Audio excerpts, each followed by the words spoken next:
राधे राधे, हर हर महादेव। ईश्वर की कृपा से आप सभी लोग प्रसन्नचित्त होंगे। मित्रों, आपकी उन्नति की सदैव कामना चाहते हुए आज का पंचांग आरंभ करते हैं, जो है 28 मार्च 2024। दिन है गुरुवार। मंत्र है ओम ब्रह्म बृहस्पतये नमः, या आप ओम बृहस्पतये नमः भी पढ़ सकते हैं। मित्रों, आज बालचंद्र संकुष्ठी चतुर्थी का व्रत है। मित्रों, आज जो भी व्यक्ति व्रत ना भी रह पाए तो कथा सुनने से उनके समस्त रोग, कष्ट और दरिद्रता दूर होते हैं, ऐसा शास्त्रों में कहा गया है और यह सत्य भी है। कोई भी काम आरंभ करने से पहले भगवान गणपति की आराधना की जाती है। उनका श्री चरणों का ध्यान करने के बाद कोई भी कार्य आरंभ किया जाता है तो वह निर्विघ्न संपन्न होता है। आज आप लोगों को बताऊंगा कि अपने जो आपका मन है वो बड़ा चंचल है, उसको आप कैसे मजबूत करें, कैसे शक्तिशाली करें, जिससे कि आप अपने मन को दृढ़ रहते हुए कोई भी निर्णय ले सके। चलिए, वीडियो के अंत तक बने रहिएगा कृपया। आरंभ करते हैं। आज सूर्योदय का समय 6:02 AM, तो सूर्यास्त है 6:21 PM। राहु काल 1:44 PM से 3:17 PM तक का है। अभिजीत मुहूर्त है 11:47 AM से 12:37 PM। चंद्रोदय का समय है 9:11 PM, तो चंद्रास्त है 7:29 AM। तिथि है तृतीया, पक्ष है कृष्ण, नक्षत्र है स्वाति, योग है हर्षण, करण है वणिज, उपरांत आएगा विष्टि भद्र, वार है गुरुवार। इस बार अमावस्या पड़ेगी फागुन माह की। मित्रों, चंद्र राशि तुला में है, सूर्य राशि मीन में है, ऋतु वसंत चल रही है, सूर्य देव उत्तरायण है, संवत्सर पिंगल है उत्तर, विक्रम संवत 2080 है, तो गुजराती संवत भी 2080 है। शक संवत 1945 है, कलयुग संवत 5124 वर्ष में हम सभी लोग चल रहे हैं। सार प्रविष्ट 15 है, चैत्र माह आरंभ होने वाला है। गुली काल 9:07 AM से 10:40 AM तक का है।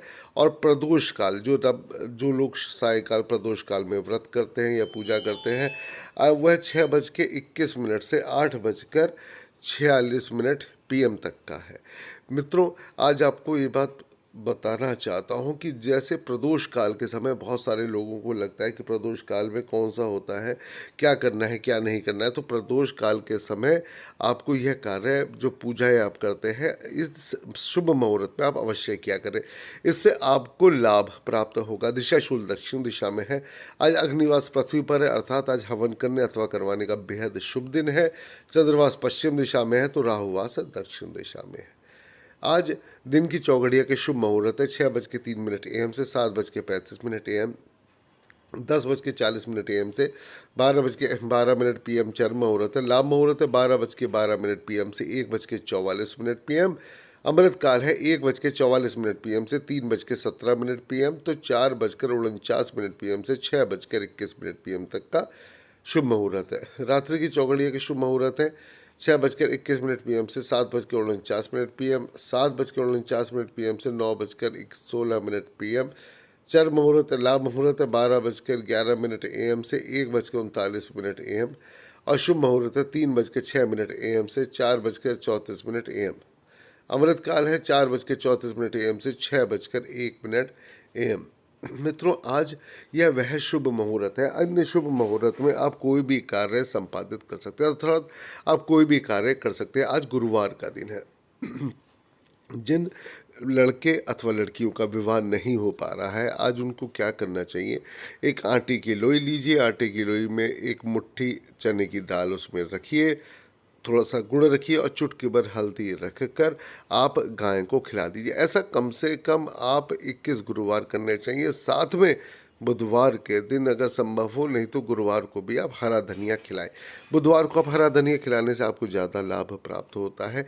ये छोटे छोटे उपाय हैं। इन छोटे छोटे उपाय को करने से विवाह में अगर कोई बाधा आ रही है तो दूर हो जाती है। आप सभी लोगों से निवेदन है, जब भी विवाह करें तो जन्म पत्री के कम से कम जितने भी ज़्यादा गुण मिला सकते हैं उतने मिला के विवाह करना चाहिए। इससे लड़का अथवा लड़की पक्ष दोनों संतुष्ट रहते हैं, क्योंकि पूरी ज़िंदगी उन्होंने गुजारनी होती है। आज दिशाशूल आग्नेय कोण में, योग निवास भी आग्नेय कोण में है। गुरु तारा उदित है, शुक्र तारा उदित है, चंद्र स्थिति आज तुला राशि में है। आज व्रत मुहूर्त में श्री गणेश संकष्टी चतुर्थी व्रत है। अगर आज आपको यात्रा करना अनिवार्य हो तो हल्दी का तिलक माथे पर लगाकर ही यात्रा पर निकलना चाहिए। आज का मंत्र है ओम ग्राम ग्रीम ग्रोम से गुरवई नमः। आज का उपाय है भगवान श्री विष्णु के मंदिर में जाके बेसन के लड्डू अर्पित करें और वही प्रसाद के रूप में लें, स्वयं खाएं और दूसरों को भी बांटें। वृक्ष तंत्र का उपाय है आज पीपल के वृक्ष में जो भी व्यक्ति जल अर्पित करता है तो उसकी गुरु की महादशा, अंतरदशा, प्रत्यंतर दशा में उसको न सिर्फ लाभ प्राप्त होता है बल्कि वह जीवन में उत्तरोत्तर तरक्की करता रहता है। आज गुरुवार का व्रत है। आज भाल चंद्र संकष्टी चतुर्थी है। आज छत्रपति शिवाजी महाराज की जयंती है। मित्रों, आज के दिन भगवान गणपति की पूजा करने से समस्त कष्ट, रोग और दरिद्रता मिटते हैं। आज का दिन बहुत ही महत्वपूर्ण दिन है। मित्रों, आज के दिन भगवान श्री गणेश की पूजा करने से न सिर्फ सभी कष्टों से मुक्ति प्राप्त होती है बल्कि आपकी बहुत सारी ऐसी मनोकामनाएं हैं अगर सही हैं और तो रोगों के साथ वह मनोकामना, रोगों की मुक्ति के साथ में और दरिद्रता की मुक्ति के साथ में आपकी जो वो मनोकामना जिसमें कि सबका भला हो वह भी ठाकुर जी के आशीर्वाद से पूरी होती है। शास्त्रों के अनुसार चतुर्थी तिथि के दिन मित्रों चंद्र दर्शन का विशेष महत्व माना जाता है। दर्शन के साथ ही चंद्रमा को अर्घ्य देने से भी आपको बहुत लाभ होता है। देखिए, मैंने आपको बोला है कि अगर आपको अपने मन को बहुत ही मजबूत करना है, आपको चाहते हैं कि आपका मन बहुत ही ज़्यादा पावरफुल हो जाए, ताकतवर हो जाए, ताकि देखिए आपका मन अगर स्ट्रांग है तो आप सारे कार्य कर सकते हैं, क्योंकि छोटी छोटी बातों पे कभी कभी मन बड़ा कच्चा सा हो जाता है ना। तो उसको दूर करने के लिए आज आपको वह उपाय बताने जा रहा हूँ, उसको अवश्य करना चाहिए। इससे क्या होता है कि आपका मन स्ट्रांग होगा और आपके सारे कार्य जो अधूरे हैं वह भी आप पूरे कर पाएंगे। दर्शन, देखिए आज शास्त्रों के अनुसार चतुर्थी तिथि के दिन चंद्र दर्शन का विशेष महत्व होता है। दर्शन के साथ ही चंद्रदेव को अर्घ्य देने से भी श्री गणपति की विशेष कृपा प्राप्त होती है। देखिए, मैं आपको बताता हूँ कि इसको अर्घ्य देने के इनके क्या लाभ है और क्यों ज़रूरी है चंद्रदेव का दर्शन करना। क्योंकि चतुर्थी के दिन चंद्र दर्शन करना बेहद शुभ माना जाता है। सूर्योदय से शुरू होने वाला संकष्टी चतुर्थी का व्रत चंद्र दर्शन के पश्चात ही समाप्त होता है। इसलिए भगवान श्री गणेश को समर्पित संकष्टी चतुर्थी के दिन चंद्र दर्शन करना अत्यंत शुभ होता है। संकष्टी चतुर्थी के दिन भगवान गणपति की पूजा करने से सुख, समृद्धि और जीवन में खुशहाली आती है। मित्रों, मन को मजबूत करने के लिए चंद्रमा को औषधियों का स्वामी और मन का कारक माना जाता है। चंद्रदेव की पूजा के दौरान महिलाएं संतान के दीर्घायु और निरोगी होने की कामना करती है। चंद्रदेव को अर्घ्य देने से अखंड सौभाग्य का भी आशीर्वाद प्राप्त होता है और सभी रोगों से मुक्ति भी मिलती है। ऐसा एक बात और भी मैं आप लोगों को बताना चाहता हूँ कि चांदी या मिट्टी के पात्र में पानी में थोड़ा सा दूध, कच्चा दूध गाय का लीजिएगा, मिलाकर चंद्रदेव को अर्घ्य देना चाहिए। चंद्रदेव को अर्घ्य देने से मन में आ रहे समस्त नकारात्मक विचार दूर होते हैं, दुर्भावना दूर होती है और स्वास्थ्य को लाभ मिलता है। चंद्रदेव को अर्घ्य देने से चंद्र की स्थिति आपकी कुंडली में मजबूत होती है। सबसे पहले एक थाली में मखाने रखिए, सफ़ेद फूल रखिए, थोड़ी सी खीर रखिए, लड्डू रखिए और गंगा जल रखिए। फिर ओम चम चंद्रमसे नमः का कम से कम 21 बार जप करें और ओम गंग गणपते नमः का मंत्र बोलकर दूध और जल अर्पित करना चाहिए। सुगंधित अगरबत्ती जलानी चाहिए और चंद्रदेव को श्री चरणों में भोग लगाने के साथ प्रसाद के साथ फिर व्रत का पारण करना चाहिए। देखिए, हम सभी लोग इस बात से वाकिफ़ हैं कि हर माह में चतुर्थी तिथि को भगवान गणपति के लिए व्रत रखा जाता है और इस बार ये आज 28 मार्च को व्रत आया है, जिसे भालचंद्र संकष्टी चतुर्थी के नाम से भी जाना जाता है। आपकी जानकारी के लिए बताना चाहता हूँ मित्रों कि पूर्णिमा के आने के बाद वाली जो चतुर्थी है उसको संकष्टी चतुर्थी, तो अमावस्या के बाद आने वाली चतुर्थी को विनायक चतुर्थी के नाम से जाना जाता है। जो लोग भगवान गणपति की कृपा पाना चाहते हैं उन्हें दोनों चतुर्थियों की तिथि का पालन करना चाहिए, लेकिन जो व्रत नहीं भी कर पाते हैं तो वह केवल नीचे दी गई कथा को भी पढ़ सकते हैं या जो सुना रहा हूँ सुन लेंगे, तो उनको भी गणपति का आशीर्वाद प्राप्त होने की संभावनाएं बढ़ जाती है। एक समय भगवान विष्णु और माँ लक्ष्मी के विवाह की तैयारियां चल रही थी। इसमें सभी देवताओं को निमंत्रित किया गया था, लेकिन विघ्नहर्ता गणपति जी को निमंत्रण नहीं भेजा गया।